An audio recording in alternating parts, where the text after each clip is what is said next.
Yeah, we pretty much, as soon as they lifted the travel and it sounded like we weren't going to start up anytime soon, and weren't sure how long this thing was going to go on for, we hopped on a plane as soon as possible. And my wife's pregnant, so we got her home. We want to have the baby back in Ontario and back with all our friends and family. So, yeah, we figured that would be the best option for now.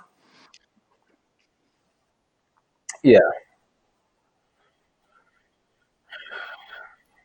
yeah, yeah.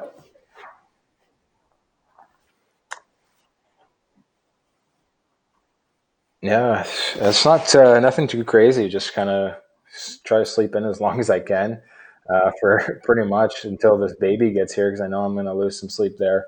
And then, yeah, pretty much work out every morning. Go for walks if it's nice outside, and play around with the dog, or yeah, just kind of hang out and try to stay socially distant as best I can. Now, how much nursery furniture has been purchased over the pause? A lot, a lot. Yeah, that's like we're talking earlier. We've had so many packages arrive daily. It seems like I'm breaking down boxes for the recycling every single day. But no, it's all good. Our nursery's almost finished, and we're ready to go. Yep. Yep. Hmm. Mm-hmm. Maybe they're just fooling with you. See if we can get Jeff to worry that his microphone's on mute. Yeah. All right, Bo. So this year, like the Canucks were really coming. Like you can see the group yourself built around yourself, Quinn, Pearson, all those guys really coming. Where did you see the growth in the Canucks from drop of the puck to the pause? Yeah. No, I thought this was a huge leap for us this year and a huge step in the right direction. I mean, yeah, I thought we were playing really well. There was, you know, all the additions that we added. Millsy was outstanding this year. Markey was unbelievable. Even though he's not an addition, I mean, Mizey, all these guys that we've added have really taken our team to the next level. And even, I mean, all the guys that are we're supposed to produce, and I mean, PD can kick the sophomore slump right out the door, because that doesn't exist for that guy. But yeah, no, I just thought we're getting better and better game by game, and no, we're definitely on the right track to becoming a good playoff team. Everybody knows that JT Miller is a talkative guy. The line I got about him was, "You even know he's in the next room, even if he's not in your room." How would you describe Miller to people who don't know him? Yeah, Millsy, he likes to stir the pot. That's for sure. Always talking. Um, he's a guy that you like to have around the room, because I mean, he's a veteran. He's had experience. He's gone far in the playoffs, and he knows what it takes to win. And he's a guy that keeps the room light and keeps it excited to play. And we need a guy like that, and he does that. Who is more talkative or maybe louder, Hughes or Pedersen? They're both quiet right now. I would probably say PD opened up a little bit more this year, and this is Quinn's first year. So, he was a little bit more quiet. Doesn't say much. Doesn't stir the pot, but he's got some good one-liners, and he's pretty quick-witted. So I can't wait to see him when he's a little bit more comfortable next year, what he's going to start to say. So it'll be fun. It'll be good. I'll try to get him going a little bit more this year.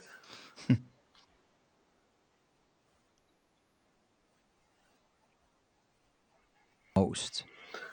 Um, I would say we worked on our defensive game. I think we've been getting a little bit better at that. Obviously, our power play, our special teams has gotten a lot better this year, which was a huge success for us, scoring a lot more power play goals and giving ourselves a chance to win that way. So now we can always still keep working on our defensive game. I think we have to get a little bit better in that area, but no, I think we took a step in the right direction this year.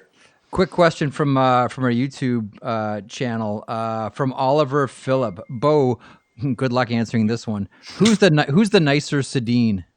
Oh, that's a tough question. I can't put it. They're both so nice. I mean, Yeah, I can't answer that question. They kill me if they ever heard that. Yeah, no, they're both unbelievable guys. I can't. They're pretty much the same people. So I got to go. Both of them are equally as nice. Sorry. That's a very captain answer, by Yeah, the way. yeah, Well done. That is a very captain answer. very political answer. Did they give you, like, when they presented you with the jersey? Did they ever give you any advice, or did you ask them any advice for how to lead a team? I think the best advice they gave me was just don't change. Was their biggest thing. They, I mean, I got the captain for just being who I was, and for them just to say, don't change, be who you are, play the way you know how to play, and basically that was it. I mean, I think that's the best advice anybody can give you is just, do what got you there in the first place. So that's what I've been trying to do. A couple of things here. This from Scott.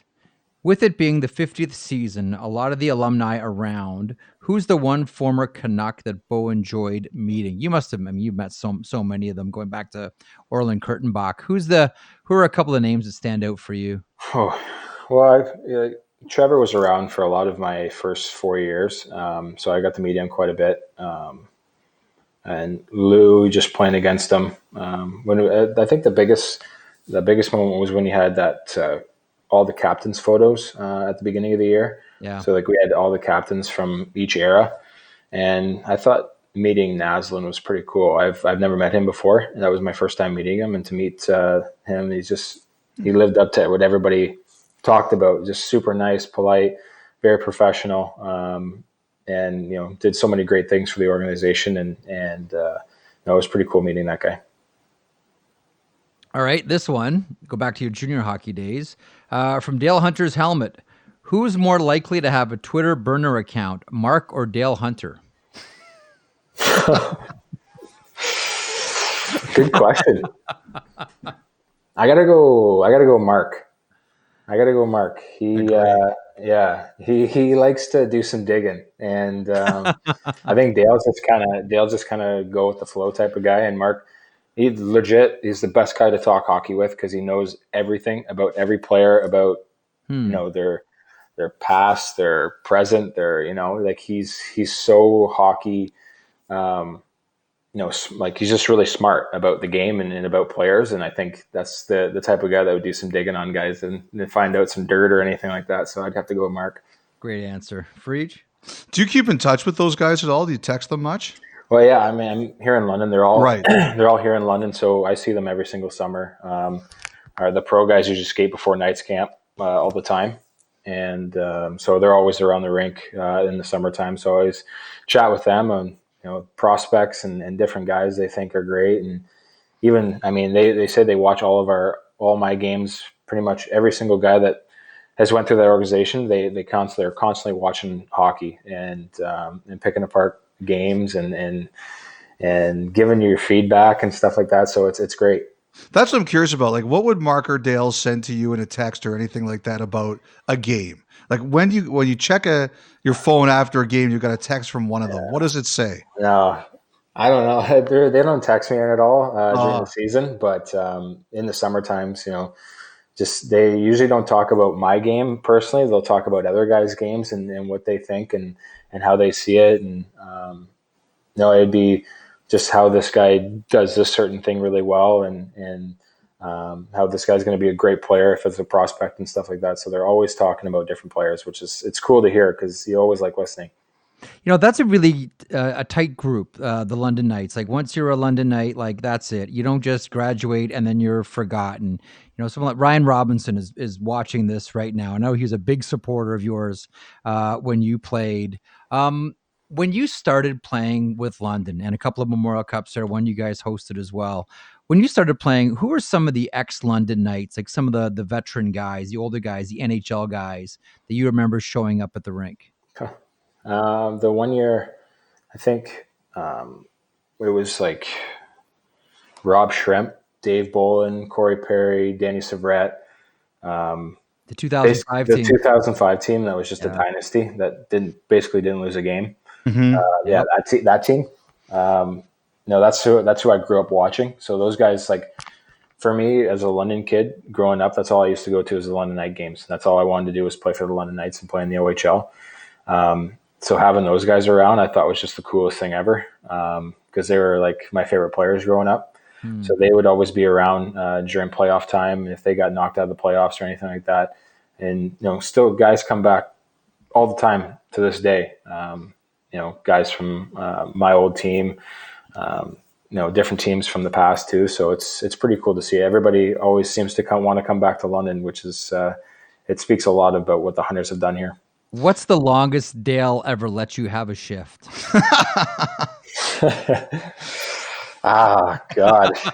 Dale used to give me a ton of ice. So I mean, I think I could pretty much stay out there as long as I wanted when Dale was coaching. It was great. Yeah, it seemed like I never got tired. I got a Twitter question here from Horseshoe Guy. He says, does Bo Horvat know Colts fans are still having nightmares over that goal? I hope they are. That's the goal. 0.1 second remaining. Yeah. That was Game insane, 7. bro. Insane. I know. I definitely haven't scored a bigger goal than that yet in my career. Hopefully I get one of those in the Stanley Cup finals one day. To being at home and the whole suspense of it, we probably waited for it. It felt like forever for that goal to be called a goal because it crossed the line by Yep. not even an inch. It was pretty insane. The atmosphere in the building, it's just something you'll never forget.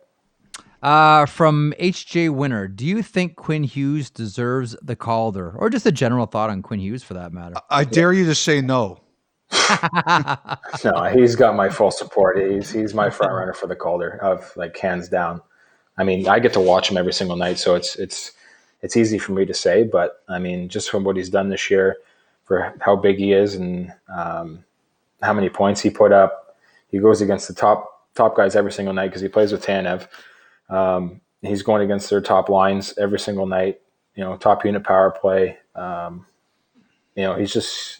He was such a big part of our team this year, and people don't give him, I don't think, enough credit of how much he played and how big of minutes he played for our group, and I think he deserves it hands down, in my opinion. But I mean, obviously, that's up for discussion.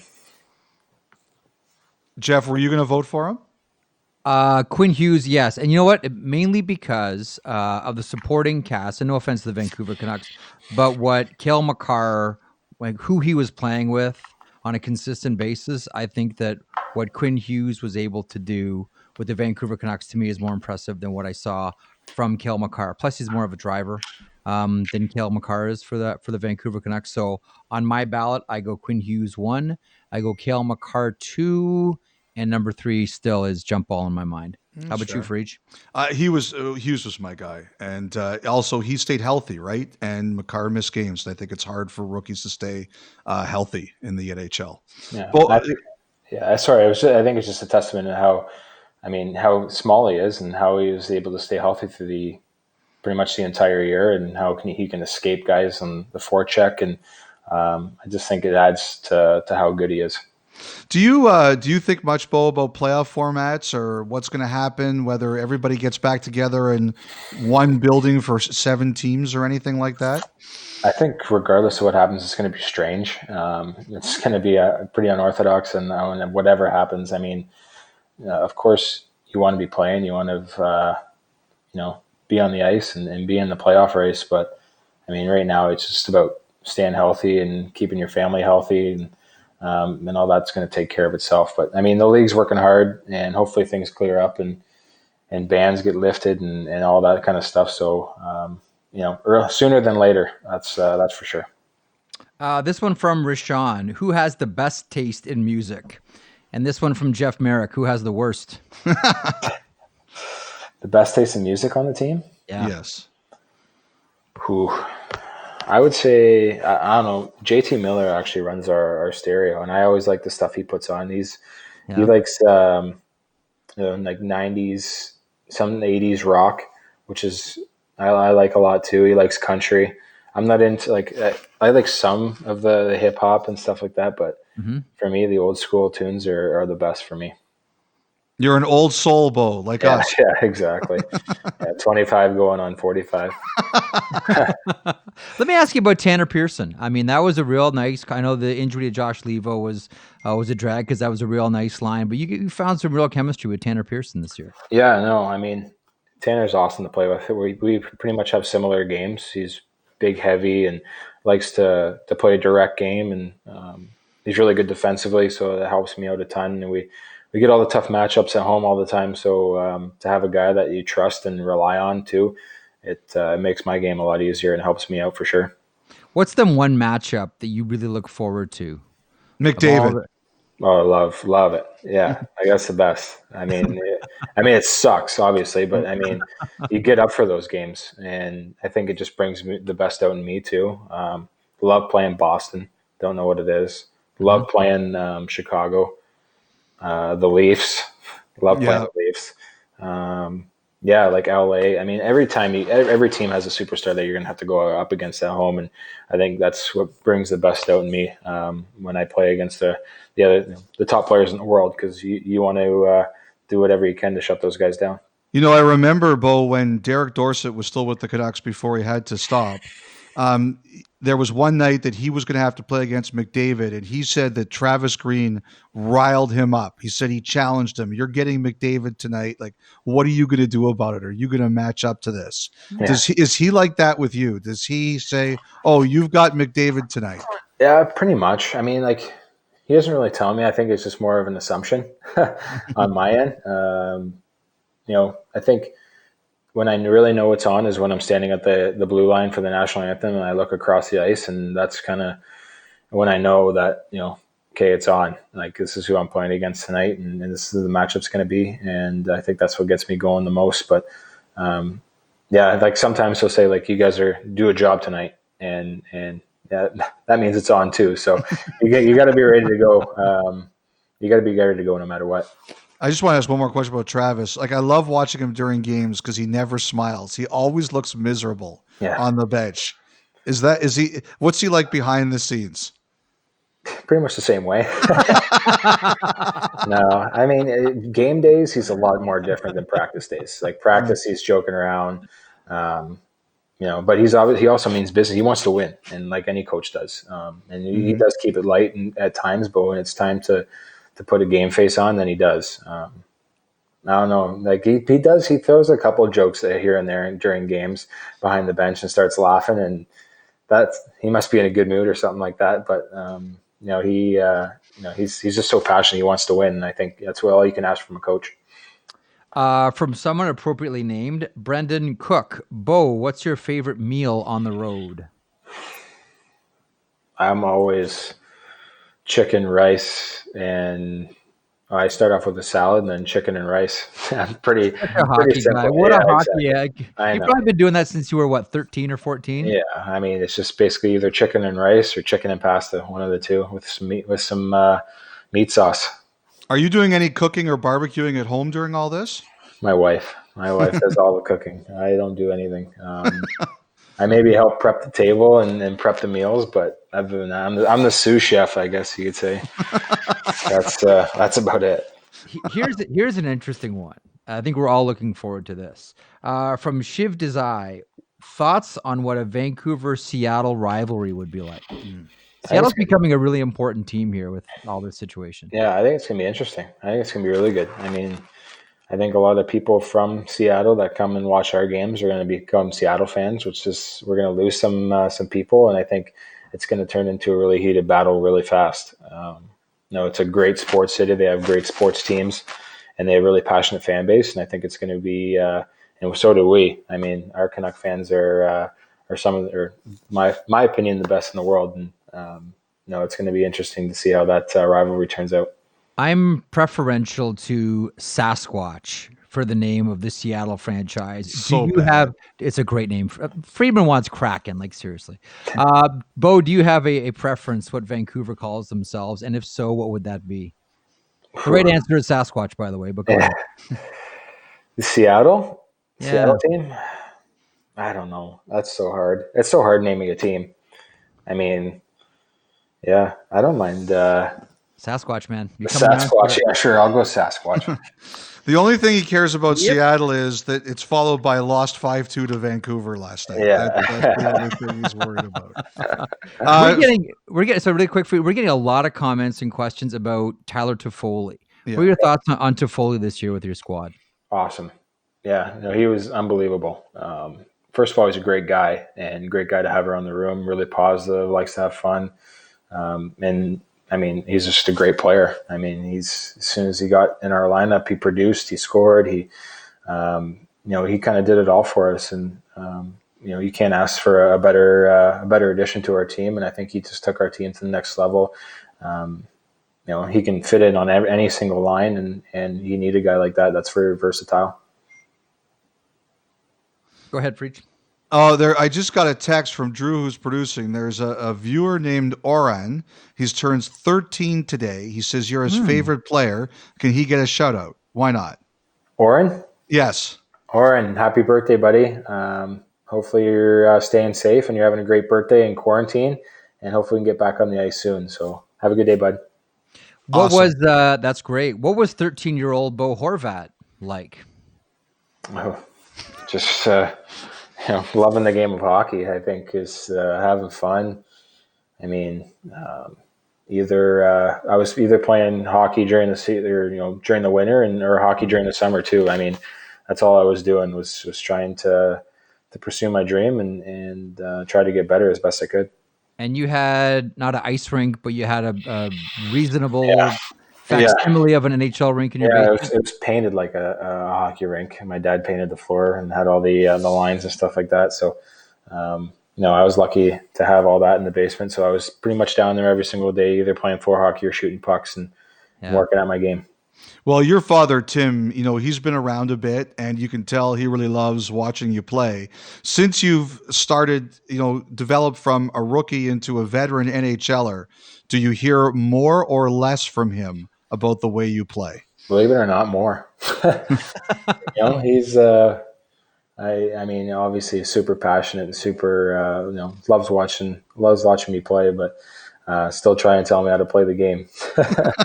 I don't think that's ever going to change in his eyes, but he's very obviously passionate about the game and loves watching. So you can't fault him for that. Let's talk about your game here for a sec. And right now, whenever we talk about the Selke Trophy, we talk about Bergeron and Sean Couturier and Ryan O'Reilly and Anze Kopitar and these types of players. And if you look at that next wave of young player who are poised to take those spots, we talk about Anthony Cirelli, we talk about Nico Hischier, and we talk about you. Is that the kind of player you want to be? Yeah, because all those players that you named are, in my top 5. Maybe not in the league, but I mean, just to model my game after. That's who guys that I respect a lot in the league: Kopitar, Taves, Bergeron, like you said, O'Reilly. I think is really taken off the last couple of years, and just that's the type of player I want to be, and that's the type of player I think I need to be for my team to be successful. And for me, the Selke would be an amazing award to win, and that's what I'll push for one day, obviously. And main goal is to win the Stanley Cup, and whatever. If you have success, the team's going to have success too. So that's exactly what I'm trying to do. Is there any on-ice conversation with any of those guys? Kopitar, Taves, Bergeron, or any of them talkers? Yeah, a couple. Yeah, you talk a little bit and ask how things are going, and but when the puck drops, it's it's all business. It's not much joking around or laughing. It's more like I'm going to take your head off kind of thing. But they're super nice people. I've met pretty much all of them off the ice and doing different media things and stuff. So we get along well. But when it comes to winning and playing for our teams, that's what's gonna be done. Great question here from Cameron. What's your personal favorite Canucks jersey? There's a lot of choices. Yeah, a lot of choices. There are a lot of choices. That's a good question. I'm a huge fan of the black jerseys, the 90s jerseys, Linden Bure era. Mm-hmm. I think are just, I don't know, I love black, so I think it just looks mean, it looks sleek, looks classy, and those are my favorite jerseys to wear, I think. We did have one question here from can't think of a name. Favorite jersey in the NHL, excluding Vancouver. So if it's Excluding? not Vancouver, which jersey you look at and you say, yeah, that's nice? Whew, that's a good question too. Are you thinking like a captain right now, or are you just thinking as Bo Horvat? No, I'm thinking of myself. I've always liked Detroit. I was a Detroit fan growing up. Yeah. Detroit's really nice. Chicago, I like Chicago's jerseys. Um, yeah, I think those would be my top two for now, excluding the Canucks. I've always loved the Canucks jerseys, so no, I think those are my top two. I love all those Canucks jerseys. Like that one you mentioned is great. I love the ugly V's from the 80s. I like the hockey stick from the 70s. I know a lot of people think those things are ugly. I love them. Yeah. I cannot get enough of them. Yeah, I really like the stick in the rink. I think I love it too. like even our thirds this year, our newest ones are really sweet. I think I like that a lot. Hey, on Sedin Night this year, were you guys able to hear BX's roast? Yeah, we heard everything. I mean, did, eh? know it's unfortunate they weren't able to hear it because it was amazing, and the fact that he legit went up there, Yep. no paper, all off the top of his head, and was outstanding. It's just who he is. He's perfect. He's perfect for that kind of stuff, and he's built for it.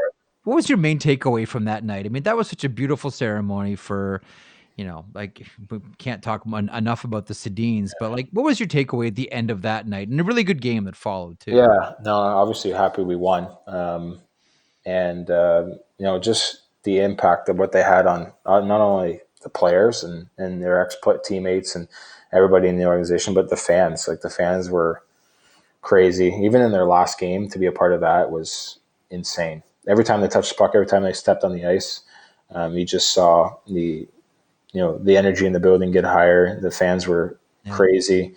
It was just really something to be a part of. And I mean, to play with those guys for 4 years was just, it was really special to me because they're a huge part of my development in those 4 years. Jeff, we got any more listener questions down there you want to check? We do. I want to get one question. Have you ever done the grouse grind with them? Not with Hank and Danny, no. God, no. I'd be left in the dust. I think their times were like it was like under Earth. It was like 30 minutes, 33 minutes or something like that. Like it was like in something stupid, insane. And the rest, like my quickest time, we did it as in development camp was like 45 or something. So, I mean, they would blow everybody out of the water. So who's the grouse grind champion now? We haven't done it in a long time. So might have to do that again. I would like to try it again to see if I can beat my latest time, which was I haven't done it in like 4 years. So 5 years. So I mean to do it again to see if I can beat 45 minutes. I don't know if I could. I was dying by the end of it, but it'd be interesting to see. I got a question from Kevin. Who taught you to be so good at face-offs? I'm just curious about the phenomenon of face-offs as well. Like, I know I watched it at practice, just drop pucks, but from a strategic point of view, with so many restrictions and it happens each and every season, more things to make it more difficult. Guys used to cheat with their feet all the time. That's been taken away. How do you train for face-offs now, and who helped you along the way? I say the couple guys. Well, my dad always taught me that it was super important. Like he would drop pucks for me in the basement when I was like, I could just stand up and hold a stick. Like he always like basically drilled that in my head that in face-offs were super important ever since I was little. So I just kind of had that engraved in my head. And then when I got to junior, Dylan Hunter was crazy good with me with face-offs, just teaching me the ins and outs. And I used to hold my hand like this on my stick, and now he taught me to hold it like that, get more power, more leverage. And then when I got to the NHL, obviously Manny Malhotra just constantly teaching me different things and what I can work on. And for me, I think just using my strength to my advantage, I like to think I'm pretty strong on the dot. So to use that and kind of go from there, and then kind of pick up on guys' tendencies, I think is my biggest asset.